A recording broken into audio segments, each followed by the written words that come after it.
সাবজেক্টটা কি এইটা হইতে পারতো না যে আপনার মা আপনাকে নিষেধ করেছে যে দেশের পরিস্থিতি ভালো না, তুমি আমার শেষ জীবিত সন্তান, আমি চাই না তুমি এখানে এসে গুলি খেয়ে মারা যাও?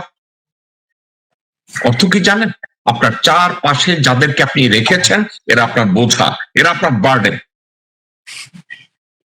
তাদেরকে ঠান্ডা মাথায় আমি বলি, মা যখন একবার চলে যায় আর ফিরে পাওয়া যায় না রে ভাই। আমি প্রতিদিন স্বপ্ন দেখি আমি যদি আমার মায়ের সাথে একটু কথা বলতে পারতাম।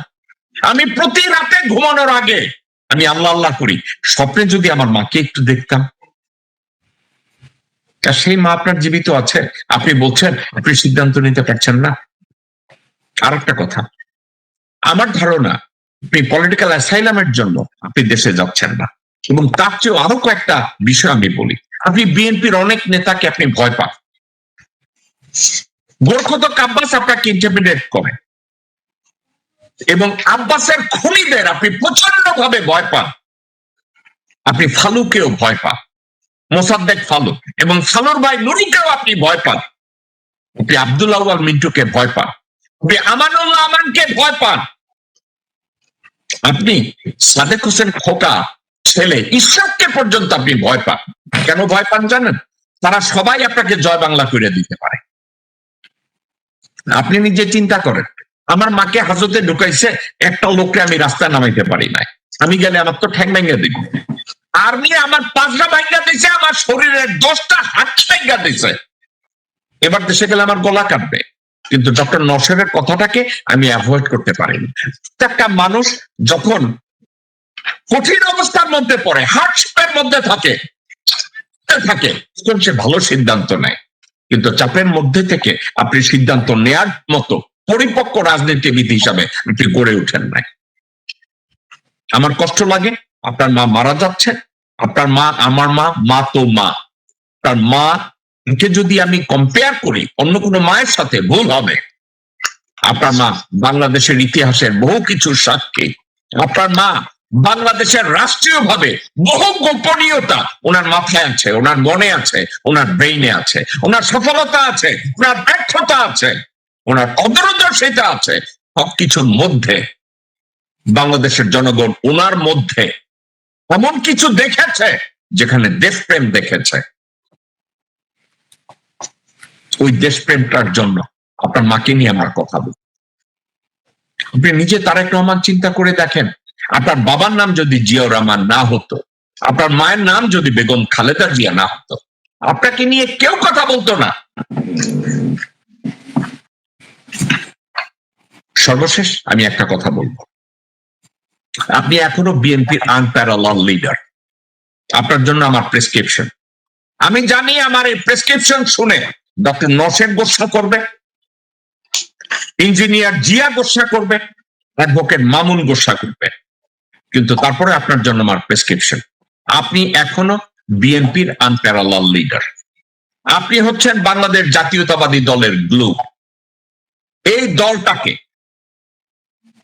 একত্রে রাখার জন্য, শহীদ রাষ্ট্রপতি জিয়াউর রহমানের স্বপ্নকে বাস্তবায়ন করার জন্য অনতি বিলম্বে ভারতপন্থী প্রত্যেকটা বাচ্চাকে দল থেকে বহিষ্কার করতে না চান, তাদের কার্যক্রমের উপরে আপনি ব্যান দিয়ে দেন। সালাউদ্দিনকে ছাড়ান, ও বিএনপি সাওয়া, ওই দেশের রয়ের দালাল হচ্ছে ভারতীয় দালাল, হচ্ছে সচ্ছল। আপনাকে বাংলাদেশে গেলে একটা লোক যদি পিছন থেকে গুলি করে, ওই লোকটা সালাউদ্দিন, ওই লোকটা আমির চৌধুরী, ওই লোকটা গোরখতক আব্বাস, ওই লোকটা আব্দুল আউয়াল মিন্টু, ওই লোকটা আমানুল্লাহ আমান, ওই লোকটা ফজা, ওই লোকটা ইশরাক। ভারতপন্থী প্রত্যেকটা কুত্তার বাচ্চাকে দল থেকে বহিষ্কার করুন।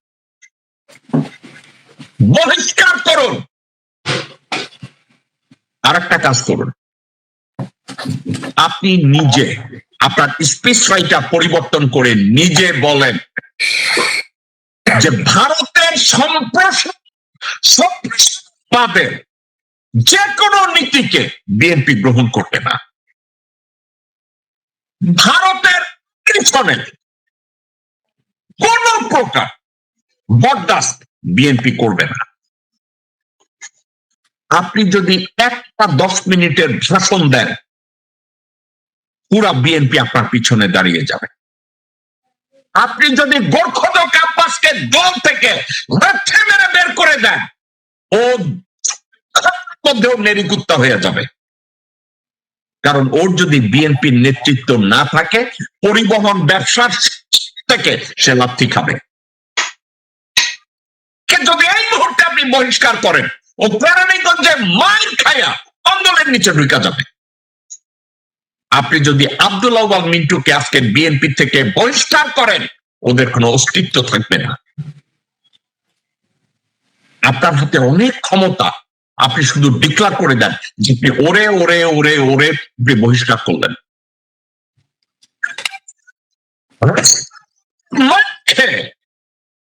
বিড়বিড় করবে আপনার পিছনে। 2, আপনার জন্য আরেকটা সাজেশন। এই মুহূর্তে আপনি বলেন যে আপনার দেশে না যাওয়ার পিছনে আপনার লজিক, কারো কাছে জিজ্ঞাসা করেন না, মন থেকে আপনি বলেন আমি এর জন্য চাই না। আপনার যদি ব্রিটিশ অ্যাসাইলামের জন্য আপনি যদি ওখানে না যান, যেহেতু আমি লিগ্যাল প্র্যাকটিসে আছি, আমি জানি আপনার ওখানে কিছু লিগ্যাল ইস্যু আছে, এটা আপনি বলতেই পারেন। কিন্তু একটা কথা, অ্যাগেইন, রাজনীতি যারা করে তারা সবসময় রিস্ক নেয়। আপনার বাবা জীবনের বড় রিস্ক নিয়েছিল আপনার মাকে এবং আপনার ভাইকে সহ, দেশের জন্য রিস্ক নিয়েছে। আপনি ওটা করে দেখেন। এবং আপনার আশেপাশে তল্পি বাহক কুত্তার বাচ্চাগুলো, হুমায়ুন একটা ক্যান্সার, আমির খসরু মাহমুদ চৌধুরী আপনার জন্য ক্যান্সার, সালাউদ্দিন আপনার জন্য ক্যান্সার, আমানুল্লাহ আমান আপনার জন্য ক্যান্সার, আমির খসরু মাহমুদ আপনার জন্য ক্যান্সার, সামা ওবায়েদ আপনার জন্য ক্যান্সার, রুমিন ফারহানা আপনার জন্য ক্যান্সার, মিন্টু আপনার জন্য ক্যান্সার। এই ক্যান্সার গুলোকে আপনি শরীরে রেখে আপনি টাইলানল খাবেন আর ঔষধ খাবেন, মনে করবেন আপনি সুস্থ। আপনি একটা বোকা। তারেক রহমান, এখনো সময় আছে, ঘুরে দাঁড়ান। আপনার সাথে আপনার উদ্দেশ্যে আমি কথাগুলো বলছি একটা কারণে, আমি এখনো শহীদ জিয়াকে ভালোবাসি, আমি শহীদ জিয়ার স্বপ্নকে আমি পছন্দ করি, আমি শহীদ জিয়ার জাতীয়তাবাদকে আমি ধারণ করি। এগুলো ধারণ করতে আমার বিএনপি করার দরকার নাই। আমরা সকলেই প্রত্যাশা করছি, বাংলাদেশের মানুষ প্রত্যাশা করছে কি, বিগত 16 বছর ধরে মানুষের যে অধিকার আদায়ের জন্য বাংলাদেশের মানুষ সংগ্রাম করে এসেছে, বাংলাদেশের মানুষ, গণতন্ত্রে বিশ্বাসী রাজনৈতিক দলগুলো দেশের মানুষকে ঐক্যবদ্ধ করে বিগত 16 বছর ধরে যেই স্বৈরাচার এই দেশের মানুষের টুটি চেপে ধরেছিল, সেই স্বৈরাচারের বিরুদ্ধে সংগ্রাম করেছে, আন্দোলন করেছে ঐক্যবদ্ধভাবে, মানুষ নিজের রাজনৈতিক অধিকার ফিরে পাবার জন্য। স্বৈরাচার বিদায় হয়েছে, বর্তমানে অন্তর্বর্তীকালীন সরকার দেশ পরিচালনা করছে। অন্তর্বর্তীকালীন সরকার কিছু সংস্কারের প্রস্তাবনা দিয়েছে। অন্তর্বর্তীকালীন যেই সংস্কারগুলোর প্রস্তাব দিয়েছে, এই প্রস্তাবগুলো প্রায় 90%, 95% প্রস্তাবনা বিএনপি আরো 2.5 বছর আগে দেশের সামনে, দেশের মানুষের সামনে উপস্থাপন করেছে। হ্যাঁ, বাংলাদেশের বিভিন্ন রাজনৈতিক দল বিভিন্ন বিষয়ে মতামত উপস্থাপন করেছে, বিএনপি তার মতামত দিয়েছে। হ্যাঁ, কোনো কোনো বিষয় হয়তো অন্য কারোর সাথে আমাদের মত পার্থক্য আছে, কিন্তু বাংলাদেশের মানুষের রাজনৈতিক অধিকার, ভোটের অধিকার এবং বাংলাদেশের মানুষের নিরাপত্তা এবং কর্মসংস্থানের ব্যবস্থা করে মানুষের বেঁচে থাকার অধিকারের প্রশ্নে বিএনপির কারো সাথে কোনো আপত্তি নেই, দ্বিমত নেই। অর্থাৎ বিএনপি এই কাজগুলো করতে চায়, এবং এই কাজগুলো যদি করতে হয়, দেশের ভবিষ্যৎ সন্তান যারা, আজ যারা শিশু, আগামী দিনের ভবিষ্যৎ যারা, তাদের শিক্ষা ব্যবস্থা গড়ে তোলার জন্য যা করা প্রয়োজন, দেশের নারীদের অধিকার প্রতিষ্ঠিত করার জন্য, নারীদেরকে স্বাবলম্বী করার জন্য যা প্রয়োজন, দেশের কিশোর যুবক, যে কোনো মানুষ যার এই মুহূর্তে কর্মসংস্থান নেই, সেটি দেশে হোক সেটি বিদেশে হোক, তাকে প্রশিক্ষণ দেওয়ার মাধ্যমে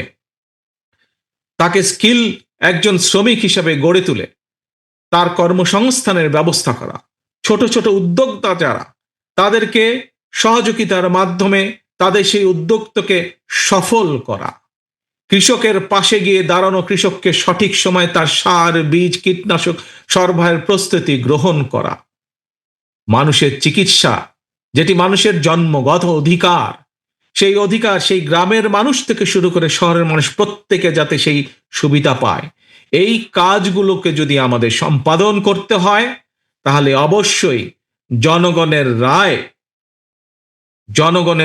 জনগণের মতামতের ভিত্তিতে, জনগণের সিদ্ধান্তের ভিত্তিতে একটি সরকার প্রতিষ্ঠিত হতে হবে, যেই সরকার জনগণের কাছে জবাবদিহি করতে বাধ্য থাকবে। এখন অন্তর্বর্তীকালীন সরকার, প্রিয় ভাই বোনেরা, এখানে উপস্থিত প্রত্যেকটি মানুষের আপনাদের জানা আছে যে আগামী বছর ফেব্রুয়ারির প্রথমার্ধে তারা নির্বাচনের ব্যবস্থা করবে।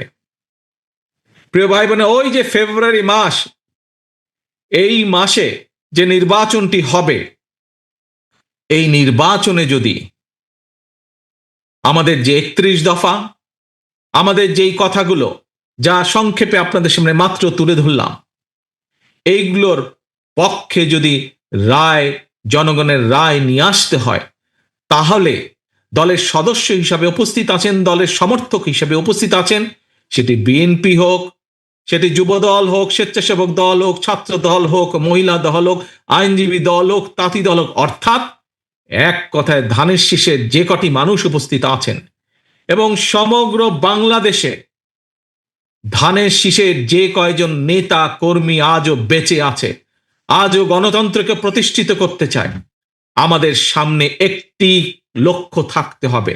কি সেটি? সেটি হচ্ছে যে কোনো মূল্যে আমাদেরকে ঐক্যবদ্ধ থাকতে হবে, এর কোনো বিকল্প নেই। আমাদেরকে থাকতে হবে ঐক্যবদ্ধ। স্বৈরাচার পালিয়ে যাওয়ার কয়েকদিন পরে আমি জেলা, থানা সহ বিভিন্ন নেতৃবৃন্দের সাথে ভাগে ভাগে বসেছিলাম।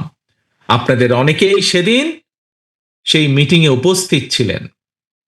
সেই মিটিংয়ে আমি একটি কথা বলেছিলাম যে স্বৈরাচার তো বিদায় হয়ে গিয়েছে, পালিয়ে গিয়েছে, কিন্তু অদৃশ্য শক্তি কিন্তু ধীরে ধীরে মাথা চাড়া দিয়ে উঠছে। মনে আছে আপনাদের এই কথাটি আমি বিভিন্ন সময় বলেছি, আজকে থেকে প্রায় 1 বছর আগে আপনারা বহু মানুষ সেদিন সেখানে উপস্থিত ছিলেন। প্রিয় সহকর্মী বৃন্দ, ধানের শীষের প্রতিটি কর্মী, সমর্থক, ভোটার বৃন্দ, আজ আমার 1 বছর আগের কথা কিন্তু ধীরে ধীরে দৃশ্যমান হতে শুরু করেছে। আজকে যদি দেশের স্বার্থের কথা আমরা বিবেচনা করি, দেশের মানুষের অধিকারকে, সেটি রাজনৈতিক অধিকার, দেশের মানুষের অর্থনৈতিক অধিকার যদি প্রতিষ্ঠিত করতে হয়, যা শহীদ রাষ্ট্রপতি জিয়াউর রহমান উন্নয়ন উৎপাদনের রাজনীতি শুরু করে গিয়েছিলেন, যে রাজনীতি দেশনেত্রী খালেদা জিয়া যে ভবিষ্যৎ প্রজন্মের জন্য নারী শিক্ষা সহ গণতন্ত্রের যে অগ্রযাত্রা শুরু করে গিয়েছিলেন, সেই অগ্রযাত্রাকে, উন্নয়ন এবং শিক্ষা এবং গণতন্ত্রের অগ্রযাত্রাকে যদি ধরে রাখতে হয়, যদি সামনের দিকে এগিয়ে যেতে হয়, আমাদের আর আজকে বসে থাকার সময় নেই। প্রিয় সহকর্মীবৃন্দ, বিএনপির প্রতিটা নেতা কর্মীকে আজ যে কোনো মূল্যে, আমি জানি বিশাল দল, আমাদের বিশাল দল, স্বৈরাচারের আমলে প্রায় 50 লক্ষেরও বেশি নেতাকর্মীর নামে মিথ্যে মামলায় ছিল আমাদের দলের। এত অনেক, পৃথিবীর অনেক দেশ আছে যেই দেশের টোটাল জনসংখ্যাও এর থেকে কম, এত সংখ্যক নেতাকর্মী আমাদের। থাকতেই পারে বিভিন্ন নেতাকর্মীর বিভিন্ন মতামত, থাকাটাই স্বাভাবিক। কিন্তু দলের যখন একটি সিদ্ধান্ত গৃহীত হয়ে যাবে, আমাদের কাজ হচ্ছে দলের সিদ্ধান্তের পিছে এসে দাঁড়ানো। কারণ আপনারা কি কারো ব্যক্তি কর্মী, নাকি আপনারা ধানের শীষের কর্মী? বলুন তো আমাকে, কার কর্মী আপনারা? আপনারা কার কর্মী, কোনো ব্যক্তির নাকি ধানের শীষ? ধানের শীষের কর্মী আপনারা, জাতীয়তাবাদী শক্তির কর্মী আপনারা।